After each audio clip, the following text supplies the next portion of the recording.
అంటే క్షమించే పాపం ఉంటుందంట, క్షమించడానికి పాపం ఉంటుందని పరిశుద్ధ గ్రంథం సెలవిస్తుంది. ఆ విషయాలు మీకు చెప్పాలి రాదు. ప్రభు ప్రేమించిన దాన్ని బట్టి ఎదురు తీసుకునే విషయం ఆ ఏంటి ఒకసారి చూద్దామండి. సంఖ్యాకాండం 15వ అధ్యాయం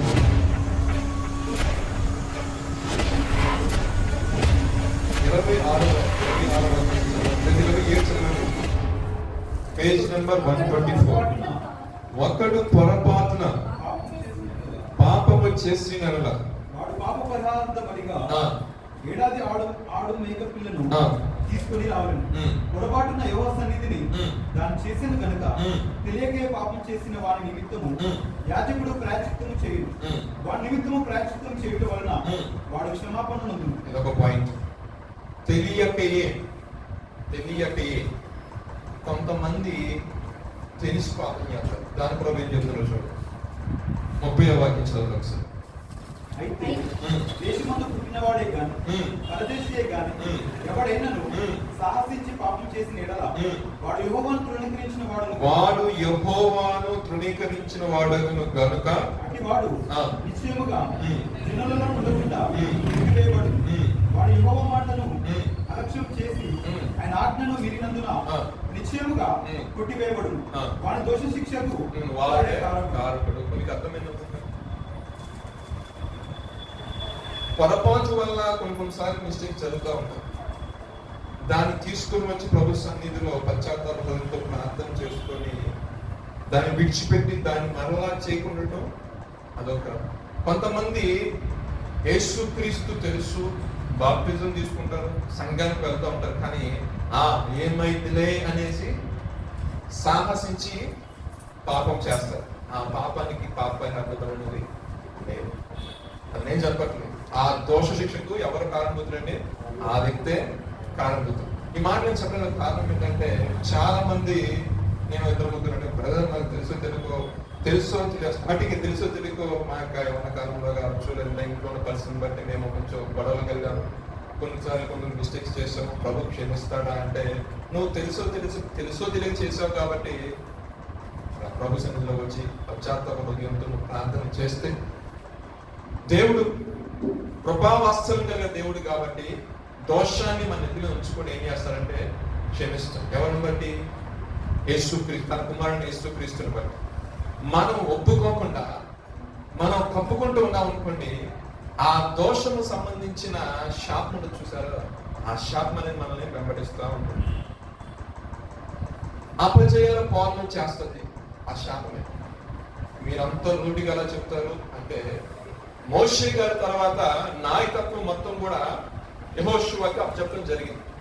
అప్పచెప్పిన తర్వాత అన్ని పట్టణాల మీద గొప్ప జయం పొందారు.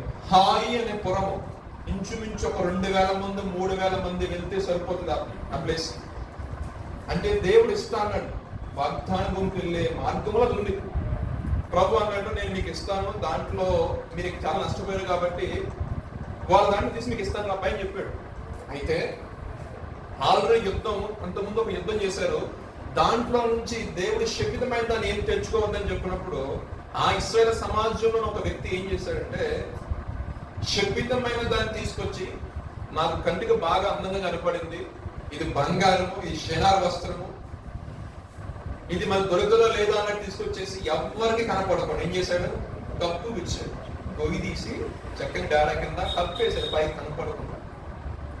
దానికి మూల్యం అనుసరించవలసిన ఇశ్రాయేలు ప్రజలంటే ఒక్కని పాపం, ఒక్కని యొక్క శాపం, శపితమైన దాన్ని పట్టుకోవద్దు అన్నాడు దేవుడు. దానికోసం ఏం జరిగింది? హాయి అని పురం మీదకి వెళ్ళారు, 36 మంది ఓచకోత పోయబడ్డారు. అంతవరకు అపజయమే తెలియని ప్రజలు మందసం బయలుదేరిందంటే విజయం లేకుండా వచ్చింది లేదు. కానీ ఫస్ట్ టైం ఆ జీవితంలో ఏం చూశారండి? అపజయం చూసి. యెహోషువ గ్రంథం తీయండి ఒకసారి, 12వ వాక్యం చదువు. 7వ అధ్యాయం 12వ వాక్యం.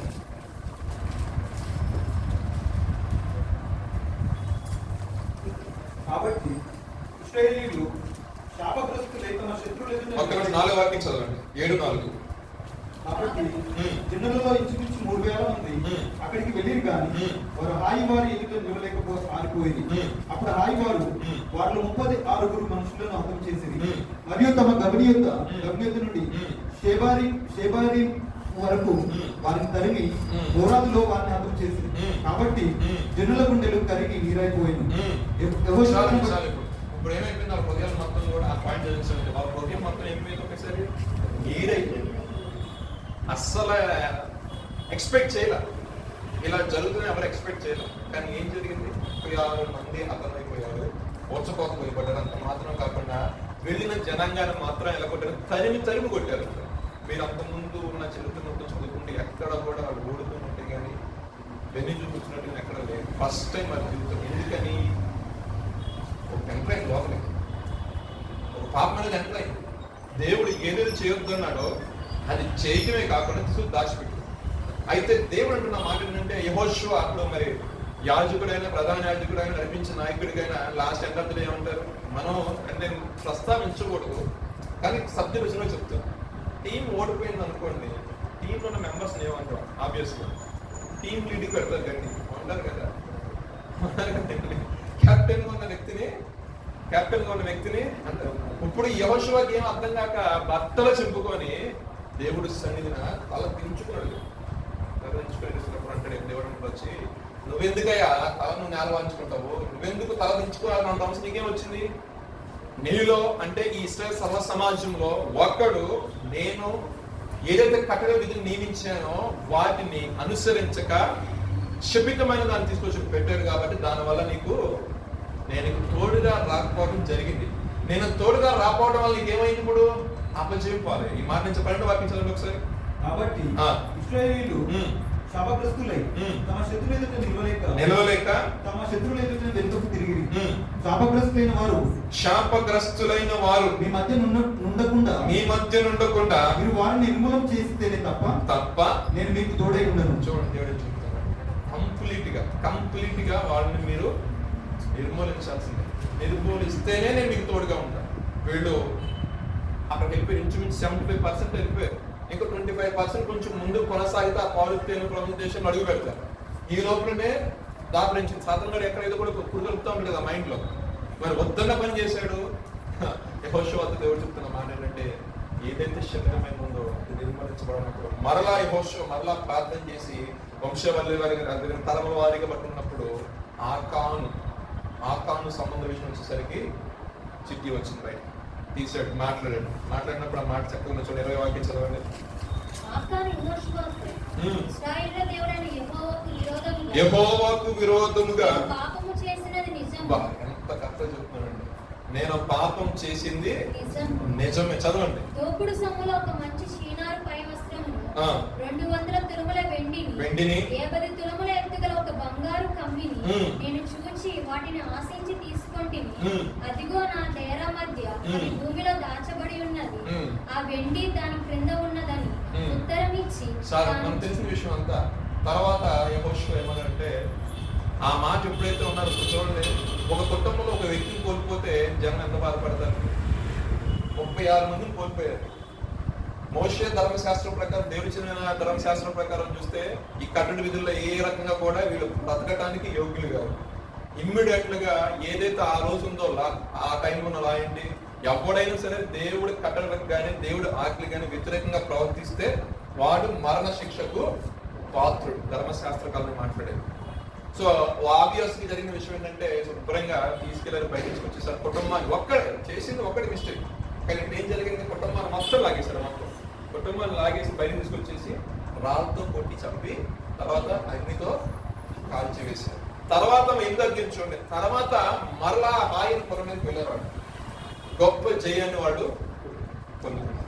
ఈ రాత్రి దర్శనం చెప్పాల్సిన విషయం ఒకటే, పాపము మనలకు జ్వరపడింది అనుకోండి, మన బ్రతుకులు మన జీవితాలలో విజయం అనేది ఉండదు. ఒకవేళ మనము విజయమును పొందలేకపోతున్నాము అంటే, ఒక్కసారి యెహోషువ ఏ విధంగా అయితే తన హృదయాన్ని దేవుని సన్నిధిలో కుమ్మరించుకొని దేవుడి దగ్గర ప్రార్థన చేసి జవాబు పొందుకున్నాడో, మనము విజయం పోవడం గల కారణం ఏంటో అనేది ప్రభు సన్నిధిలో లేదంటే వ్యక్తిగతంగా బైబిల్ చదువుకుంటూ, వ్యక్తిగతంగా దేవుడితో సహవాసం కలిగి, వ్యక్తిగతంగా దేవుడి యొక్క మనం కూర్చొని ప్రార్థన చేసుకున్నప్పుడు దేవుడు సుస్పష్టంగా తెలియజేస్తాడు. అది నీకైనా తెలియజేస్తాడు, లేదా నీ కుటుంబం వారికి దర్శనం ద్వారా తెలియజేస్తాడు, లేదా నీతో కలవ ద్వారా దర్శనం ద్వారా తెలియజేస్తాడు, లేదా నీ మనస్సు మర్చిపోయిన విషయాన్ని దేవునికి గుర్తు చేసి ఇక్కడ మిస్టేక్ చేసి దీన్ని సరి చేసుకో అని చెప్తాడు. దేవునికి స్తోత్రం, హల్లెలూయా. ఇంకొక మాట చెప్తానండి, అసలు వదిన చెప్పాలంటే పాపం ఎంత సులువుగా వస్తుందంటే, అందుకంటే సులువుగా చిక్కులు పెట్టి పాపములో పడిపోకుండా యేసు వైపు చూచుచూ మేలు ఉంచుకున్న పందెములో ఓపికతో పరిగెత్తున్నాడు. అసలు పాపం సులువుగా వస్తుందంటే, దేవుడు నియమించిన వ్యక్తి మోషే. మోషేతో పాటు ఉన్న వ్యక్తి ఎవరండి? అహరోను. అవునా కదా? వీళ్ళిద్దరు కూడా దేవుడు చెప్పినట్టు చేస్తున్నారు, ప్రత్యక్ష ప్రమాణం దగ్గరికి వెళ్తున్నారు, ప్రార్థన చేస్తున్నారు. దేవుడు మహాప్రభుని బట్టి దేవుడు ఇచ్చిన మాట తీసుకొచ్చి సర్వ సమాజానికి ప్రకటిస్తారు. అదే విధంగా కొంతమంది లేవీలను ఏర్పరిచారు, లేవి గోత్రీకులు చేయాల్సిన పని వాళ్ళు చేస్తున్నారు. అవునంటారు కదా? చూడండి అంత సులువుగా పాపం వస్తుంది. అయితే అదే లేవి వంశంలో పుట్టిన వ్యక్తి కోరాహు. అవునా కదా? అని అంటాడు. అంటే నువ్వు మాత్రం చెప్పింది మేము వినాలా? ఎంత వ్యతిరేకం చూడండి. నువ్వు చెప్తే నేను వినాలా? సర్వ సమాజం దగ్గర నువ్వు ప్రత్యక్ష దగ్గరికి వెళ్తే దేవుడు నీతోనే మాట్లాడతాడా? మాతో మాట్లాడతా? దేవుడు అందరితో మాట్లాడతాడు. దేవుడికి స్తోత్రం. కాకపోతే దేవుడిని చూస్తారంటే హృదయ శుద్ధి ఉందా లేదా, యథార్థత ఉందా లేదా, పరిశుద్ధత ఉందా లేదా అని చూస్తాడు. లేదా ఒక అవకాశం ఇచ్చాడు, తన కుమారుడు యేసుక్రీస్తు దాన్ని కలుపుకుని రాబోదని మాట్లాడు. హృదయ శుద్ధిగా వద్దని డైరెక్ట్ దేవునికి స్తోత్రం, హల్లెలూయా. అయితే ఈ కోరాలు చేసిన తిరుగుబాటు గురించి కూడా చూడండి.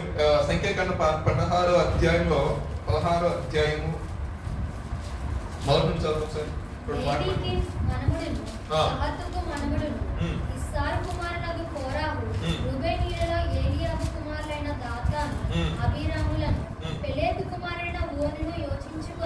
ఇశ్రాయేలులో పేరు పొందిన సభికులను సమాజ ప్రధానులైన 250 మందితో మోషేకు ఎదురుగా లేచి, మోషే అహరోనులకు విరోధంగా పోగుపడి, మీతో మాకిక పని లేదు, ఈ సర్వ సమాజములోని ప్రతి వాడును పరిశుద్ధుడే, యెహోవా వారి మధ్యనున్నాడు, యెహోవా సంగము మీద మిమ్మును మీరేలా హెచ్చించుకొనిచున్నారనగా మోషే ఏమంటారంటే, ఇక్కడ సర్వ సమాజం మొత్తం కూడా పరిశుద్ధ సంఘమే, పరిశుద్ధ సమాజమే, యెహోవా మా మధ్య ఉన్నాడు, మిమ్మల్ని మీరేలా హెచ్చించుకుంటున్నారు అంటే వాళ్ళు ఏం చెప్తున్నారు? ఈ క్రమంలో నడవండి, కట్టడం నడవండి, ఈ విధంగా చేస్తే దేవుని కోపం మీ మీదకే రేగదు, ఈ విధంగా నడవండి అంటే వీళ్ళకి నచ్చట్లా. ప్రభుత్వం ఆమె చేస్తారని అడుగుతున్న ఒక విషయం చూస్తే, కోరాహు కుమారులు చూస్తే ఒక మాట ఏంటంటే, నువ్వు మా మీద ప్రభుత్వం చేస్తావా? వాళ్ళు తెలుగు ప్రభుత్వం దేశంలో తీసుకెళ్తాను, మాకు అక్కడికి తీసుకెళ్ళా, ఈ పొలాల మధ్యన ఈ గట్ల మధ్య మనం నడిపిస్తున్నావు, అక్కడ తీసుకెళ్లేంత వరకు నువ్వు నా మీద ప్రభుత్వం చేద్దాం అనుకుంటున్నావా అని నానా రకాలైన ప్రశ్నలు సంధించి, రేపొద్దున దోపాతిని బట్టి నువ్వురా, నేను నా సమాజాన్ని నాతో ఉన్న బ్యాచ్ మొత్తం వేసుకుని దోపాతిని బట్టి నాకు వస్తా, యెహోవా సన్నిధిలో ఆ సాయంకాల సమయం ముందు ఎవరైతే ఆ దోపాతిని నువ్వు వెలిగించి దోపాతిని వెలిగిస్తా, దేవుడు ఎవరికైతే ప్రత్యక్షిస్తాడో వాళ్ళు మాత్రం ప్రభుత్వం చేయాలన్న సువాస జారీ చేశాడు. ఇండైరెక్ట్ డైరెక్ట్ అర్థమైపోయింది. అంటే మోషే ఏం చేశాడు చూడండి, 16-15 వాక్యం చదువు ఒకసారి. అందుకు మోషే మిక్కిలి కోపించి, నీవు వారి నైవేద్యం, ఒక నిమిషం 15 వాక్యం చదవాలి. అదే అందుకు మోషే మిక్కిలి కోపించి, నీవు వారి నైవేద్యం లక్ష్యపెట్టకు, ఒక్క గాడిదనైనను వారి యొద్ద నేను తీసుకొనలేదు, వారిలో ఎవరికి నేను హాని చేయలేదని యెహోవా యొద్ద మనవి చేశాను. 18, 19, 20, 21 వర్షం చూస్తే వాళ్ళందరూ వస్తారు సర్వ సమాజంగా. మోషే అహరోను వెళ్ళారు, దోపాతిని బట్టి వెళ్ళారు, దేవుడు ప్రత్యక్ష గుడారంలోకి వచ్చేసాడు, ప్రత్యక్షమయ్యాడు, మాట్లాడుతున్నాడు. దేవుడు ఏమని మాట్లాడుతున్నాడు? నువ్వు తప్పుకో మోషే, ఒక్కసారి నువ్వు తప్పుకుంటే ఈ కోరాలు సర్వ సమాజాన్ని మొత్తాన్ని నేను ఆ బ్యాచ్ ఎంతమంది, ఆ బ్యాచ్ మొత్తం తగ్గదన్నప్పుడు మోషే అంటాడు, అయ్యా తప్పు చేసింది ఒకడు, ఎవరు తప్పు చేసింది ఒకడు, దాన్ని సహకరించింది ఇద్దరు, మొత్తం ఎంతమంది? 3. సరే, మోషే ఏం చేశారంటే ఈ అభిరాము దాతానికి కౌలు పంపించాడు. అభిరాము దాతానికి కౌలు పంపిస్తే వాళ్ళు అంటారు, 14వ వాక్యం చూడండి. అంతేకాదు, నీవు పాలు తేనెలు ప్రవహించే దేశంలోనికి మమ్మల్ని తీసుకొని రాలేదు. 11వ వాక్యం చదవమ్మా. అయితే వారు మేము రాము, ఈ అరణ్యంలో మమ్మల్ని చంపవలనని పాలు తేనెలు ప్రవహించే దేశంలో నుండి మమ్మల్ని తీసుకొని వచ్చుట చాలినట్టు మా మీద ప్రభుత్వము చేయుటకును నీకు అధికారము కావాలనా? ఇంకా అలా చదువుకుంటూ వస్తే వాళ్ళు ఏం బాధపడుతున్నారంటే చూడండి, సులువు చెప్పాడు పాపం. ఏదో దేవుడు మనం కష్టంలో ఉన్నప్పుడు నిట్టూర్పులు విడిస్తే, ఇబ్బందులు పడుతుంటే ఆ ఐగుప్తు చెర నుండి, బానిసత్వం నుండి మళ్ళీ విడిపించడానికి దేవుడు ఒక వ్యక్తిని పంపించాడని సంతోషించగా, ఏంటి నువ్వు నామే ప్రభుత్వం చెప్తావా, నువ్వు నామే అధికారిగా ఉంటావా? చూడండి, అంటే దుష్టుని యొక్క ఆలోచన చూడండి. వెంటనే ఆ మాటలన్నీ పలికారు. వాళ్ళు రమ్మని, దాతాన్ని అభిరాము రమ్మన్నారు. వాళ్ళు ఎటువంటి రెస్పాన్స్ ఇవ్వాల. శుభ్రంగా ప్రత్యక్ష ప్రార్థనకు వెళ్ళడానికి ముందు యాజకుడు కదా, దేవుడు ఏకాముఖిగా మాట్లాడిన వ్యక్తి మోషేతో ఒకే ఒక మాట అన్నాడు, ప్రభా రేపు పొద్దున ఆ నైవేద్యం అర్పిస్తారు, రూపాన్ని పట్టుకుంటారు కాబట్టి నువ్వు లక్ష్యం చేయదని అంటే ఒకే ఒక మాట. దేవుడు దాన్ని యాక్సెప్టెడ్ అన్నది. నిజంగా ఆ ప్రార్థన చేసే మోషన్. ఎందుకంటే తిరుగుబాటు అనేది వస్తే ఒకరితో ఆగదండి. దేవుడికి నచ్చంది కూడా తిరుగుబాటు. సనుక్కుంటాం, తిరుగుబాటు చేయటం దేవునికి ఇష్టమైన కార్యాలు కాదు. సో వీళ్ళకి ఏదైనా సరే దేవుని గురించిన భయం తెలియజేయాలి. ఎందుకంటే ఇద్దరు ముగ్గురే చెప్పొచ్చు, ఒక 10 మంది ఉండి చెప్పొచ్చు, ఒక 100 మందికే చెప్పొచ్చు. ఎంతమంది అండి? 1 లక్షల కాల్పొని అంటే ఇంచుమించు 20 లక్షల మంది ఉన్నారు. 20 లక్షల మందిలో ఒక బ్యాచ్ వేసి వచ్చేసాడు ఈ ఏకంగా. చూశాడు ప్రత్యక్ష పురాణ దగ్గరికి వెళ్ళాడు. ప్రభు చెప్పినారు, అడ్డుపడ్డాడు మోషే అడ్డుపడిన తర్వాత సరే ఒకరి ద్వారా వచ్చింది కాబట్టి వాడు కుటుంబం బయటకు అన్నాడు. ఆ కుటుంబం దిమ్మన్నాడు. కోరక కుటుంబం, అభిరాము కుటుంబం అంతా పక్క రావడంతో దేవుణ్ణి అలక్ష్యం చేస్తే ఎటువంటి కార్యం దేవుడు చేస్తాడు, వాళ్ళ పట్ల ఎటువంటి కీడు జరుగుతుంది. దేవుని యొక్క చిత్తము చేయకుండా దేవుని యొక్క ప్రణాళికలు వెళ్ళే వాళ్ళను కూడా వేలెత్తి చూపితే, తను ఏర్పరచుకున్న బిడ్డలను ఏలెత్తి చూపితే నేను ఏం చేస్తానో అని ఒకసారి సర్వ సమాజం కూడా తెలియజేయాలి మోషే, ఒకసారి తప్పు అని చెప్పేసి ఆ కుటుంబీకులు అందరూ కూడా పక్క తప్పు అని చెప్పేసి భూమి నెరలించిందంట. భూమి నెరలించి ఇంగి వేసిందంట. చూడండి దేవుని ఆ విధంగా ఒక విషయం గుర్తుపెట్టుకోవాలి. నేను చెప్పడానికి సందర్భం ఏంటంటే వాళ్ళకి చూడండి ఏదో మైండ్ లో మెదిలినప్పుడు కామ్గా ఉండాలిగా, సరి చేసుకోవాలిగా. ఒకరికి అనిపించింది అనుకో, అధికార వ్యామోహం ఉన్నప్పుడు నాకు లీడ్ చే అసలు లేని వంశస్థులు వాళ్ళే కదా మొత్తం చేసి యాజకత్వ క్రమం మొత్తం వాళ్ళు నడిపించేది, గొప్ప భారం వాళ్ళే. వీళ్ళేంటి జస్ట్ ఆ మనుషులకి ఒక నియమాలను అనుసరించి నడుస్తున్నారు లేదని చెప్పడమే కదా. దానికి కూడా వీళ్ళకి ఏమైపోయిందంటే బాధ అయిపోవడం, ఒక స్వార్థపూరితమైన భావన హృదయంలో కలిగింది. దీన్నే దురాభిమానం గల పాపం అంటారు దానిలో.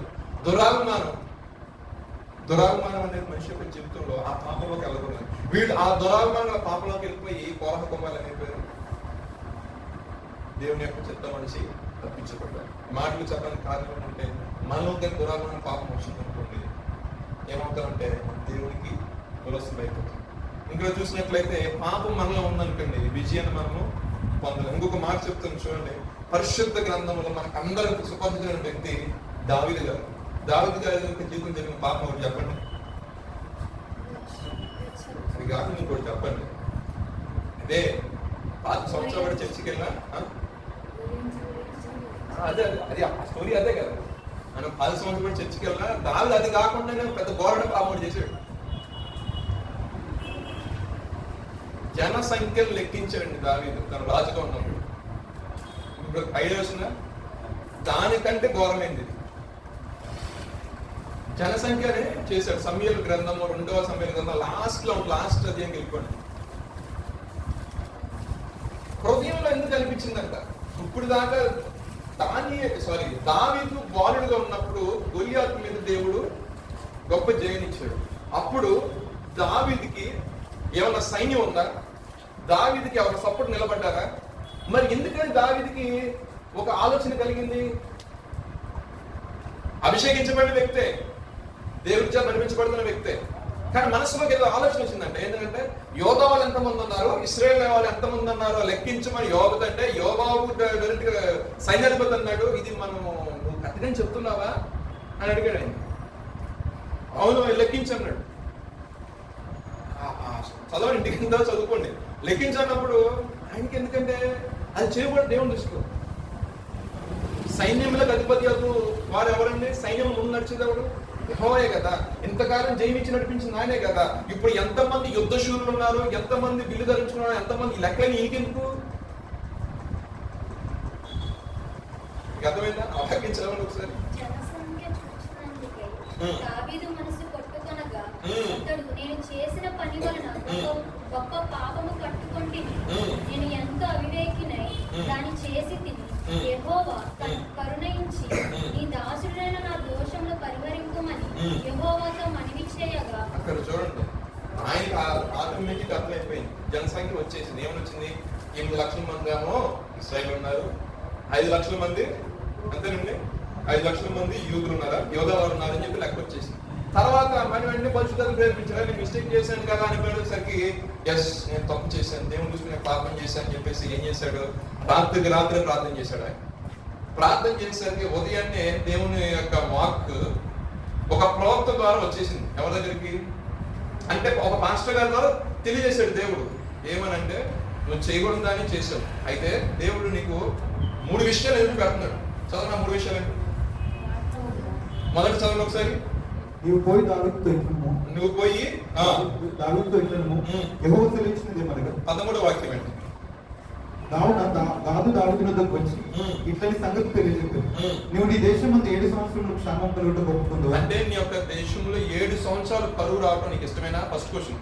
నిన్ను తరుముచున్న నీ శత్రువుల ఎదుట నిలవలేక నీవు 3 నెలలు పారిపోవటకు ఒప్పుకుందువా? 3 నెలలు పారిపోవడం. చదవండి. నీ దేశమందు 3 దినములు తెగులు రేగుటకు ఒప్పుకుందువా? యోచన చేసి నన్ను పంపిన వాడికి నేను ఇవ్వవలసిన ఉత్తరము నిశ్చయించి తెలియజెప్పమని. అందుకు దావీదు, నాకేమీ తోచుకున్నది, గొప్ప చిక్కులలో ఉన్నాను. యెహోవా బహు వాత్సల్యం గలవాడు కనుక మనుషుల చేతిలో పడుట కంటే యెహోవా చేతిలోనే పడుతుంది గాక అని గాదుతో అని. అందుకు యెహోవా ఇశ్రాయేలు మీదకి తెగులు రప్పించగా ఆ దినము ఉదయం మొదలుకొని సమాజం పూటకు వేళ వరకు అది జరుగుచుండేది.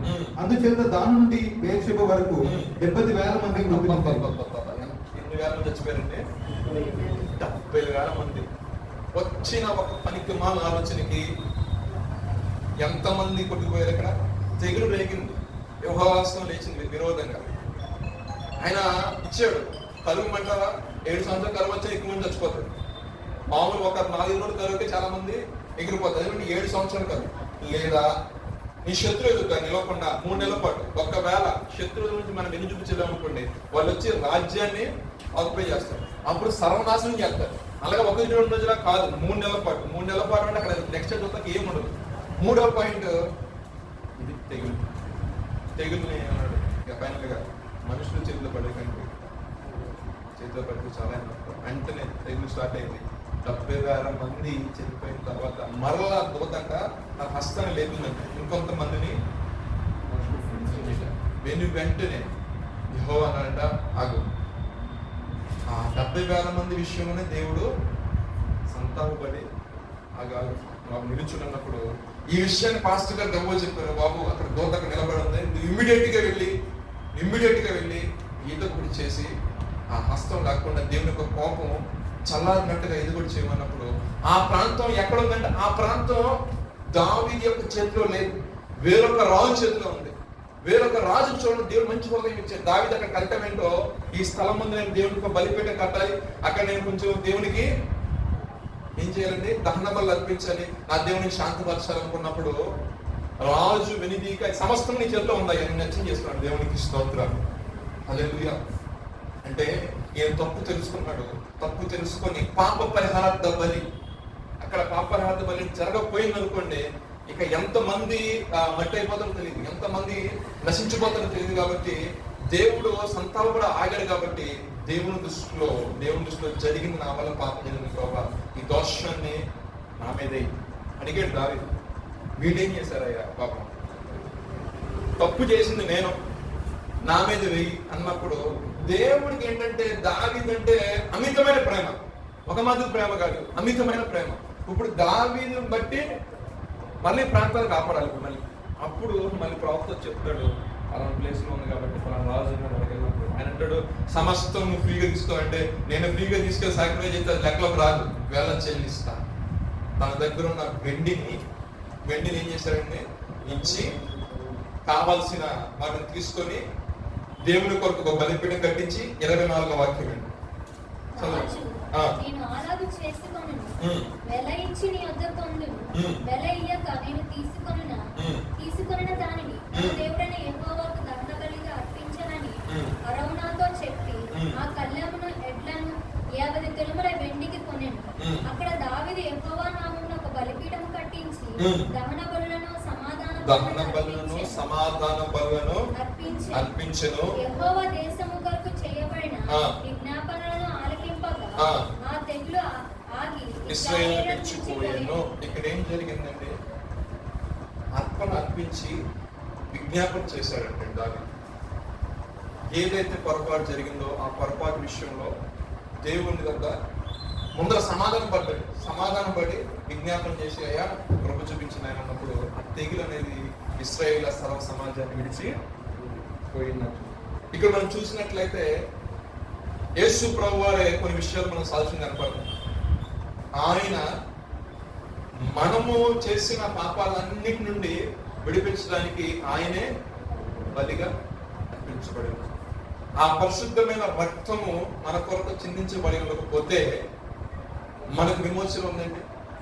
ఆ సెకండ్ కమింగ్ కోసం ఎదురు చూస్తున్నాం కదా, ఆ సెకండ్ కమింగ్ లో మనం ఎంటర్ అయ్యే ఛాన్స్ అనేది ఒక ఆయన అడుగుతున్నాడు, అయితే బయట వదిలేదు 3 మేకలు కొట్టారు, 3 మేకలు తీసుకున్నాడు. ఆయన ఏం దేవుడు? ఆయన 3 మేకలు తీసుకుని వస్తే మన లాకలో మనం వచ్చేవాళ్ళం. అర్థమైందా? అంటే దుష్టుడు నానా రకాల ప్రశ్నలు చేస్తా ఉంటాడు. మనం నిజమే కదా అని అన్నవాడు. ఆయన ఒక ప్రణాళిక చొప్పున, ఒక ఉద్దేశం చొప్పున భూమి మీద రావడం జరిగింది. అందుకే సర్వ ప్రపంచం కూడా ఆయన మీద తప్పు మాపాలనుకున్న ప్రతి ఒక్కరు కూడా ఆయన గురించి ప్రకటించడం బయలుదేరి చాలా మంది. దేవుని నామం మహిమ కలుగును గాక. హల్లెలూయా, హల్లెలూయా. చూడండి, ఆ కీడు ఎప్పుడైతే ఈ దహన బలు సమాధాన బలు అర్పించాడో వెనువెంటనే తెగులు ఆగిపోయింది. మన జీవితంలో కూడా ఏదైనా తెలిసేదో పొరపాటు జరిగినప్పుడు ఆ పొరపాటు వల్ల వచ్చే నష్టాన్ని మనం గమనించలేమండి. కానీ క్రైస్తవులను మనం ఏంటంటే అనుదినము కూడా ఒక కొత్త విషయాన్ని నేర్చుకొని మన ప్రవర్తన ఏ విధంగా సరి చేసుకుంటామో ప్రతిరోజు కూడా వాక్యం చదువుతున్నప్పుడు మనకి తెలిసి జరిగిన పొరపాట్లని పరిశుద్ధాత్మ వాక్యం ద్వారా మనతో మాట్లాడుతాం. అప్పుడు ఏం జరుగుతుందంటే మనము దిద్దుకున్న తర్వాత ఏమంటాం? సిద్ధపాటికి రెడీగా ఉంటాం. అంతే కదా. రెప్పపాటు ఆయన వస్తాడు, మహిమ ఈ దేహం అయిపోతుంది, ఈ దేహం ఉండదు, మహిమ శరీరం దాలుస్తాం. ఆయన తెలుసుకోవాలి ఆ శరీరం మహిమ గల శరీరంగా మార్చబడి లోక పాపం మనలో ఉంటుంది, మార్చబడదు. ఆయన స్వరూపంలోకి మనము మార్చుకోవాలి. ప్రవక్తలను మాటలను ప్రతి విషయంలో కూడా ఆయన్ని రిప్రజెంట్ చేసే వ్యక్తులుగా ఉండాలి. దేవునికి స్తోత్రాలు. ఇలా ఇంకొక మాట చెప్పి నేను ముగిస్తానండి. పరిశుద్ధ గ్రంథంలో నుండి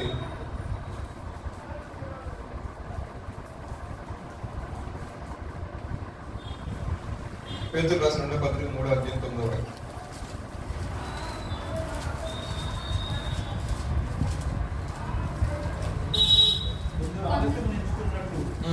ప్రభు తన వాగ్దానం గురించి ఆలోచన చేయవాడు కాడు గాని ఎవడును నశించుకోవాలని నిశ్చయముగా అందరూ మారుమనసు పొందవలనని కోరుచు మీ ఎడల దీర్ఘశాంతం గలవాడై ఉన్నాడు. అయితే ప్రభు దినం దొంగ వచ్చినప్పుడు వచ్చును. ఆ దినమున ఆకాశములు మహాధ్వనితో గతించిపోవును, పంచభూతము వికటమైన వేండ్రములతో లయమైపోవును, భూమి మీద కృత్యములు కాలిపోవును. ఇవన్నీ ఇట్లు లయమైపోవునవి కనుక ఆకాశంలో రగులుకొని లయమైపోవునట్టు పంచభూతము మహావేంద్రముతో కరిగిపోవునట్టు దేవుని దినపు రాకడ కొరకు కనిపెట్టుచు దేవుని దినపు రాకడ కొరకు కనిపెట్టుచు దానిని ఆశతో అపేక్షించుచు మీరు పరిశుద్ధమైన ప్రవర్తనతోను భక్తితోను ఎంతో జాగ్రత్త గలవారై ఉండవలెను. అయినను మనం ఆయన వాగ్దానమును బట్టి క్రొత్త ఆకాశం కొరకును క్రొత్త భూమి కొరకును వాటి యందు చాలండి. ఇంకొక మాట ప్రియులారా, వీటి కొరకు మీరు కనిపెట్టేవారు గనుక శాంతము గలవారై ఆయన దృష్టికి ఎలా ఉండమంటాడు? నిష్కలంకులుగాను నిందారహితులుగాను కనబడినట్లు చదవండి. మరియు మన ప్రభు యొక్క దీర్ఘశాంతము రక్షణార్థమైనదని ఎంచుకుంది. అలాగూ మన ప్రియ సహోదరుడైన పౌలు కూడా తనకు అనుగ్రహింపబడిన జ్ఞానం చొప్పున మీకు రాసి ఉన్నాడు. ఈ మాట రాసిన వ్యక్తి ఎవరండి? పేతురు. అంటారు కదా, పేతురు ఎవరి గురించి చెప్తున్నాడు? సాక్షాత్కారం గురించి చెప్తున్నాడు. అపోస్తలుడు పౌలు గురించి ఆయన కూడా చాలా పత్రికలు రాశారు కదా, దాని గురించి చెప్తున్నాడు. అదే జ్ఞానమై ఉంది, ఆ పత్రికలు రాశాడు అని చెప్తున్నాను. చూసినట్లయితే నిందారహితులు గాను, నిష్కలంకులు గాను, పరిశుద్ధంగాను, ఆశతో అపేక్షించే వారిగా ఉంటూ ఏ విధంగా జాగ్రత్తగా ఉండాలి. ఎందుకంటే ఏ దినమో ఏ గడువు లేదు కాబట్టి, ఎప్పుడైనా పరిశుద్ధంగా మనం చేపట్టబోతున్నాం కాబట్టి మనకై మనం పరిశీలన చేసుకొని మనకై మనం ప్రార్థన చేసుకోవాలి. ఇప్పుడు కూడా పాపంలో పక్క పైన ఆ వ్యక్తిని తీసుకొచ్చి రాళ్ళతో కొట్టాలనుకున్నప్పుడు వేసుకునే వారు వాళ్ళ పాపాల చిట్టలు బయట పెట్టేసరికి ఏ ఒక్కరు కూడా రాయకుండా వెళ్ళిపోయారు. ఆ వ్యక్తి అమ్మ ఎవరు లేరంటే ఎవరు లేరన్న ప్రార్థన ఏం కూడా నీ మీద ఎటువంటి ఆయన నీతి మంత్రులు కదా, ఆయన ఒక రాయేస్తే అందరూ వేసి కొంచెం చెప్పవచ్చు. ఆయన ఆత్మను రక్షించవచ్చారు కానీ ఆత్మను నశింప చేయడానికి. సో ఆమె కూడా దేవుడు ఏం చేసిన ఒక అవకాశం ఇచ్చాడు. మరలా తిరిగి ఆమె ఎక్కడ కూడా పాపం చేసిన పరిస్థితులను కూడా ఆధారపడినాయి. నేను అనుకుంటాను దేవుని యొక్క పరిచయంలో కూడా ఆమె పాలుభాగస్వామి అయిపోయిందని. దేవునికి స్తోత్రం. హల్లెలూయా. పరిశుద్ధ గ్రంథం చివరి ఒక్క మాటని, 1 యోహాను 1వ అధ్యాయం, యోహాను రాసిన 1వ పత్రిక 1వ అధ్యాయం, అందరూ తెలిసిన వాక్యం, 9వ వాక్యం. మన పాపములను మనం ఒప్పుకొని ఎడల ఆయన నమ్మదగిన వాడును నీతిమంతుడును గనుక ఆయన మన పాపములను క్షమించి సమస్త దుర్నీతి నుండి చెప్పుకుని ఎడల ఆయనను అబద్ధికులుగా చేయవారు మగము.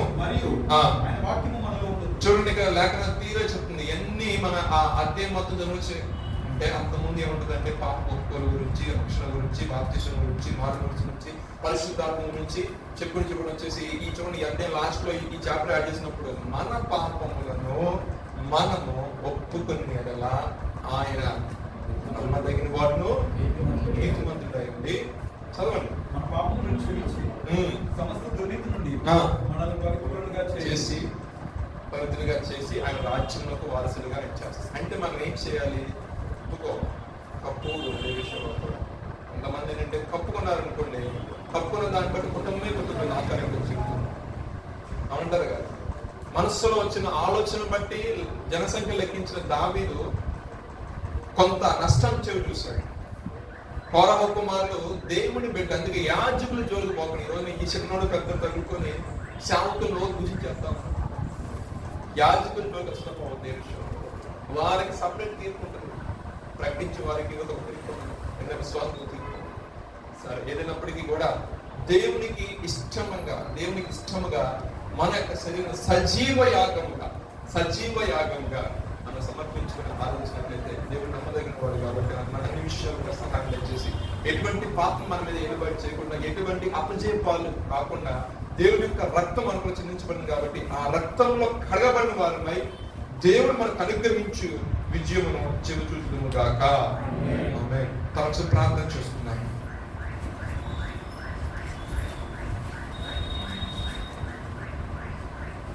ఒక నిమిషం పాటు వ్యక్తిగతంగా ఎవరికై వారు ప్రార్థన చేసుకోండి. చివరి కొరకు చిన్న ప్రార్థన చేద్దాం.